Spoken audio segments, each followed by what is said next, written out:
Terima kasih Yang Berhormat Tebrau. Dipersilakan Yang Berhormat Pokok Senar. Terima kasih Datuk Yang Di-Pertua. Pertama tentang peranan farmer. Peranan farmer ialah untuk memasarkan hasil produk segar keluaran dalam negara kita, khususnya di dalam konteks pertanian. Apa yang saya nak dapatkan penjelasan daripada pihak kerajaan. Pertama sekali ialah kebun-kebun sayur ni, dia akan jual sayur dia pada waktu harga tinggi, dia akan jual di pasaran, dijual kepada pihak-pihak yang lain, dia tidak akan pergi kepada farmer. Bila harga rendah daripada farmer harga dia dah tetap, harga rendah daripada farmer baru dia jual kepada farmer. Tapi masalah dia sekarang ialah harga yang tinggi walaupun dia jual kepada pihak luar, kalau berbanding dengan harga runcit yang ada di pasar, jauh berbeza. Sedangkan kos yang begitu tinggi yang dia terpaksa keluarkan, baja tinggi, harganya tinggi, racun harganya mahal dan sebagainya. Jadi macam mana farmer memainkan peranan untuk memastikan pertama sekali kos yang ditanggung oleh pekebun ini akan berkurangan. Kemudian pengguna sendiri akan mendapat harga runcit yang munasabah, yang rendah. Sebab kalau saya lihat di sini bawah, seolah-olahnya orang tengah ini mengambil harga yang begitu besar. Saya sendiri turun bertemu dengan pekebun-pekebun. Saya melawat pekebun sayur dalam kawasan saya pada waktu-waktu harga yang tinggi sebelum ini, dan sekarang pun masih tinggi. Saya lihat bahawa harga yang ada di kebun yang dijual di kebun yang ditolak kepada peraih-peraih ini berbanding dengan harga yang ada di pasar sangat berbeza. Jadi saya mohon penjelasan daripada pihak farmer. Yang keduanya, untuk memastikan produk ini baik, keluaran segar dan sebagainya dengan harga yang munasabah, sudah tentulah pekebun-pekebun ini harus dibantu. Tapi ada masalah kepada pekebun-pekebun sayur, khususnya mereka yang berkebun di tanah pertanian, iaitu kita nama ladang kontrak, kalau tak silap saya, ladang taman kekal pengeluaran pertanian. Di kawasan saya ada, di kawasan Parlimen Pokok Senar ada 40 hektar. Jadi masalahnya sekarang ni, mereka yang tanam di tanah pertanian ni tidak akan mendapat subsidi baja dan juga racun.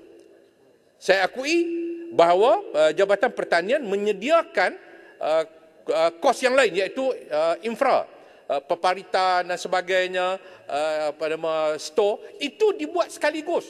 Sedangkan racun dan baja ni dia hari-hari naik. Hari-hari naik sampai sekarang, harga tinggi, khususnya racun. Saya dipahamkan penyelenggaraan untuk saliran ini setahun sekali baru dia buat penyelenggaraan. Jadi parit-parit itu, saliran itu juga setahun sekali baru diselenggara, dicuci dan sebagainya. Jadi sedangkan pekebun ini akan berdepan dengan kos dia ialah masalah subsidi baja dan racun. Jadi saya mohon kepada pihak kerajaan untuk melihat kembali khususnya kepada pekebun-pekebun ini, khususnya di tanah-tanah pertanian ini, supaya mereka juga akan mendapat bantuan baja dan subsidi untuk mengatasi kos yang dia tanggung oleh mereka. Yang ketiganya ialah, ada dalam kawasan saya yang berhormat, mereka ni tanam pisang, tapi dia tanam pisang dalam kebun getah. Jabatan Pertanian tak bagi subsidi baja dan racun kepada mereka kerana dia kata Risda dah bagi kepada tanah getah ni. Jadi Risda bagi kepada tuan tanah, kepada tuan kebun. Mereka ini hanya pergi mengambil manfaat di waktu tanam semula getah. Jadi mereka ambil kesempatan untuk tanam pisang. Memang pisang mereka sangat menjadi, tetapi masalahnya mereka tak dapat apa-apa peruntukan daripada kerajaan. Jadi saya fikir harus dipertimbangkan untuk diubah syarat-syarat tersebut supaya mereka juga akan dapat memperolehi baja, racun dan sebagainya. Sangat luas. Saya ingat lebih daripada 300 hektar.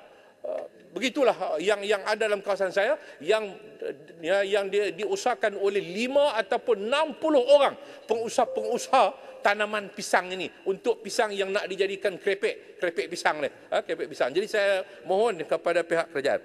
Yang ketiga ialah 75% pengeluaran sayur di Semenanjung Malaysia adalah diusah di atas tanah kerajaan.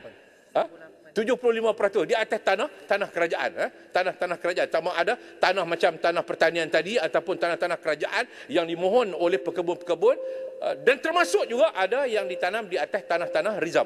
Apa yang jadi masalah sekarang ni ialah kita berdepan dengan masalah di negeri-negeri di mana